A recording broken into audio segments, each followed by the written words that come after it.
Assalamu alaikum wa rahmatullah. Masu sauraro, barkanmu da ƙara kasancewa da ku a cikin wannan fili namu na kogin littattafai. A kuma wannan tasha ta Funtuwa TV Line har yanzu dai muna nan a cikin littafin Jakadiya kashi na 1. Gama masu iya magana na cewa farautar farin mafaraucin da ke ɗauke da farar aniya ba za ka taɓa rasa shi ɗauke da fararen manufofi ba. Kasance tare da mu a shafinmu na YouTube mai suna Funtuwa TV Line.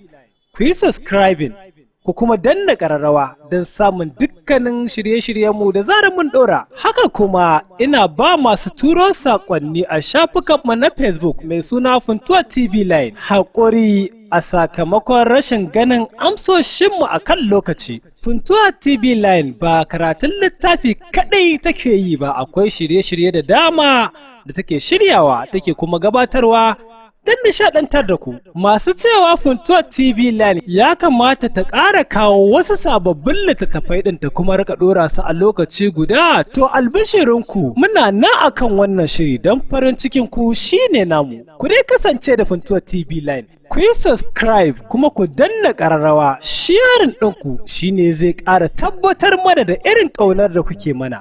So masu sauraro, har yanzu dai muna a cikin littafin Jakadiya kashi na 1. Idan masu sauraro kuna tare da mu a volume 2 mun tsaya daidai inda Asiya ta yi sallama da Anwar ta koma cikin gida ba tare da ta biya ɗakin malam na inna ba, ta wuce ɗakin ta kai tsaye. Tana zuwa ta canza kaya ta shirin bacci. Tabbas ita kanta da kanta ta san tana yaudarar kanta ne a wannan kwanciyar da ta yi na cewar bacci zai zo ya ɗauke ta. Haka Asiya ta wanzu cikin juye-juye da nazarin irin zantukan da Anwar ya furta a kanta. Masu sauraro, anan za mu ci gaba daga inda muka tsaya don mu jiya Asiya ta kasance har kimanin karfe 12:30 na dare. Idan Asiya biyu tana ta faman juye-juye, babu abin da ke famar kewaye farfajiyar zuciyar Asiya sai zantukan Anwar. Tabbas so sunan rai ne, na kuma yadda so halitta ne. Wannan shine kalmar da ta fito daga bakin Asiya ba tare da ta sani ba. Ƙarar wayarta da ke gefenta a aje ta datsa tunaninta. Cikin sauri ta wega ta yi duba zuwa wayarta. Anwar, wani sihirtaccen murmushi ne ya bayyana akan fuskarta tare da doguwar ajiyar zuciya. Cikin hanzari ta ɗau wayar ta kara a kunne. Assalamu alaikum. Anwar ya amsa da wa alaikum assalam wa rahmatullahi ta'ala wa barakatuhun. Ya gimbiya sarautar mata kuma kyakkyawan mai haska kyawawa. Barkan ki da kasancewa cikin wannan lokaci. Kafin na ce komai, ina so ki amsa min tambayar da nake so ne miki yanzu. Me ya hana ki bacci har wannan lokaci? Cikin murya ƙasa-ƙasa Asiya ta ansa mai da cewar nakan wuce har wannan lokacin ma ban yi bacci ba. Ba ma kamar in ina a gida. Anwar ya ci gaba da cewa to ki gafarce ni dan da yiwuwar kina wani abu ne na kira ki a wannan lokaci. Sai dai a wani bangaren kuma ko kaɗan ban zargi kaina ba. Kasancewar tun da na rabu da ke na kasa samun sukuni. Asiya, haƙiƙa na riga na kwankwaɗi gubar ƙaunarki. Don ko yanzu in ban da azabtar da ni babu abin da wutar begenki take. Tabbas da gaske nake son ki, na tabbatar da hakan. Kasancewar ki ko tare da ni zai iya zama jigo na farko ko ko in ce ginshiƙin da zai iya buɗe sabon shafin da zai tafi da al'amuran rayuwar mu baki ɗaya. Please Asiya, ki samu damar mallaka min wani sashe na daga sassan da ke zuciyarki. Na tabbata haka zai samar da kwanciyar hankali a cikin zuciyar tawa. Ajiyar zuciya kawai Asiya ta yi, sannan ta gyara kwanciyarta. Cikin sanyin murya ta fara magana da cewa, Anwar, ya kamata kai mun uzuri. Ka bani kwana 2 da na nema a wajenka. Ina tunanin hakan ne kawai zai bani damar amsa ma tambayar da kai mun. Shi ma Anwar ajiyar zuciya kawai yayi, sannan ya ci gaba da cewa, to ba matsala insha Allah zan kuma zauna zaman jiranki daga nan har zuwa kwana 2 da kika bukata. Ina da fatan zan samu amsar da za ta faranta raina ne. Shi yasa nake ta shelanta miki irin san da nake miki, dan ko ba komai na tabbata za ki tausaya ki kuma duba wajen furta amsar da ta dace da ni. Asiya ta amsa masa da ba matsala in Allah ya yarda zan yi iyakar kokari na wajen ganin hakan ya kasance. A haka Asiya suka yi sallama da Anwar ta koma ta kwanta sannan ta ci gaba da nazarin irin zantukan da ya ƙara gaya mata a wannan karan ma. Ko kaɗan Anwar bai da wata mafusa da za a kalla a fushe. Haka kuma mutum ne mai ilimin boko da na addini, don kuwa zan iya tuna lokacin da Anwar ya dawo daga wajen bauta ma ƙasarsa. Muna ƙofar gidansu wajen mahaifinsa da ni da Malam Na'inne. Kasancewar Malam Na'inne bai da wani babban aminin da ya wuce Malam Salimu. Malam Salimu kuwa shine limamin babban masallacin Juma'a na garin Safana. Hakan yasa nake da labarin cewar Anwar mahaddacin Alkur'ani ne, sannan akwai littattafai matuƙa a kansa, sannan a iya sani na bai da wani mummunan tabo da za a kalle shi a aibata. Haka Asiya ta wanzu cikin tunane-tunane da saƙe-saƙe akan Anwar. Zan iya cewa ko Asiya bata ambata ba, Anwar ya samu kyakkyawan muhalli ko in ce mazauni a zuciyarta. Da yake bacci barawo ne, Asiya bata san lokacin da ya awon gaba da ita ba, sai dai ta ji ana tara ta tashi ta yi sallah. Tabbas al'amura sun canza ma Asiya, don kuwa duk wanda ya san Asiya a wancan karan yanzu in ya ganta zai fahimci hakan. Wasu ko har tambaya suke, shin Asiya ko ba kya lafiya ne? Haka shi ma Malam Na'inne yake ta famar mata wannan tambaya, amma amsar dai ba ta wuce lafiya kalau nake. Sai dai lamura da dama sun canza ma Asiya, ta daina fira cikin mutane. Haka ma zuwa gun Malam Na'inne sai ta ga dama. Tabbas na gaskata karfin so ba karami bane, dan ko yakan susutar da mai karfi, haka kuma yana haukatar da mai hankali. Tabbas ni kaina na shaida cewar so linzamin rayuwa ne, dan ko yakan natsar da mai kiriniya. Duk faran ɗin Asiya da san magana yau ta waye gari a cikin gidan Malam Na'inne tamkar wata. Asiyar da zaka samu bata nan duk lokacin da suka zo garin Safana, amma a wannan lokacin sai ka samu Asiya ta wune cikin ɗaki ba tare da kowa ya ganta ba. Kwanan sa Asiya biyu a garin Safana. Alhaji Nuhu ya tabbatar musu da su fara shirye-shirye, kasancewar tun da asuba za su sammako don komawa gida. Haka kuwa akai. Alhaji Nuhu na dawowa daga sallar asuba ya sa su suka fara kai kaya cikin mota. Ba su jima ba suka kammala komai da komai, har sun fara sallama da mutane. Malam Na'inne ya kira Asiya bayan ta sako daga mota, ya kama hannunta suka koma cikin gida. Bai zame da ita ko ina ba sai cikin ɗakinsa. Ya samu wuri ya zauna ya yi mata umarni da ita ma ta zauna. Bayan Asiya ta zauna, Malam Na'inne ya fara magana da cewa, to jakadiya, a wannan lokacin ban san laifin da na aikata miki ba, don kuwa na fahimci cewa kin ja baya da ni akasin yadda kike a da.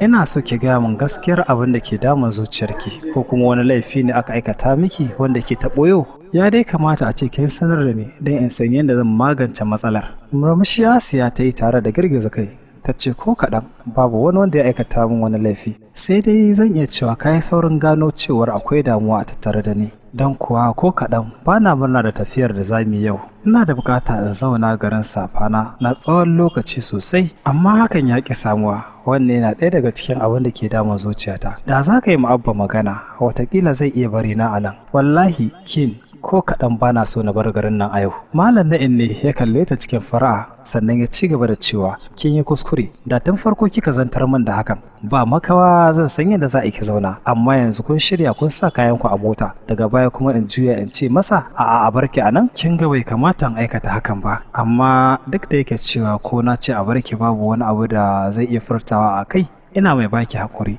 Da zaran kun koma gida zan samu lokaci na musamman in kira shi a waya, in kuma tabbatar masa da cewar ina da buƙatar ki a kusa da ni. Wata yar sihirtacciyar fara'a kawai Asiya ta yi, wadda na tabbatar cewa bata kai ciki ba.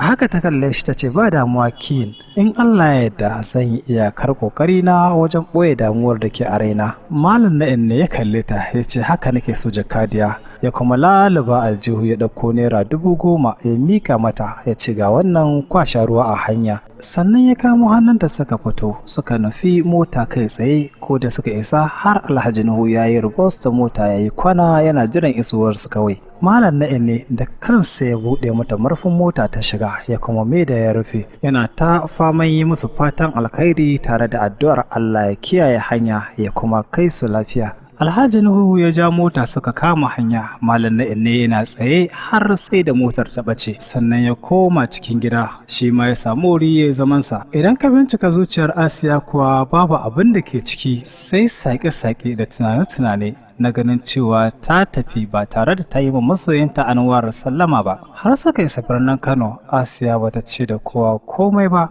Da saukar su kuwa ɗakinta ta wuce kai tsaye ta yi kwanciyarta. Bata jima da kwanciya ba kuwa wayarta ta fara ƙara, cikin hanzari ta mika hannu ta ɗauko. Tana dubawa kuwa abin da ta yi tunani shi ta gani, don kuwa Anwar ne ke kiranta. A wannan karin bata bari ya fara magana ba, ita ta fara magana da cewa Assalamu alaikum wa rahmatullah. Ranka shi daɗe, barka da warhaka. Lamarin ya yi matuƙar jijjiga Anwar, amma hakanan ya dake ya amsa da wa alaikis salam ya gimbiya sarautar mata. Koko na ce kyakkyawa mai haska kyakkyawawa. Ina fatan dai kin waye gari cikin ƙoshin lafiya. Ta amsa masa da cewa tabbas na waye gari, sai dai ba na ce a cikin ƙoshin lafiya ba. Ina fatan dai sako na ya iske ka. Cikin sauri ya ce daga ta Asiya, ki yi min warware da zan fahimta. Kin yi min magana guda biyu a dunkule. Ko kaɗan ban fahimci abin da ke so ki gaya min ba. Cikin shagwawa ta ce haba Anwar, ya kamata ka fahimce ni mana. Wannan furuci ya yi matuƙar taɓa zuciyar Anwar,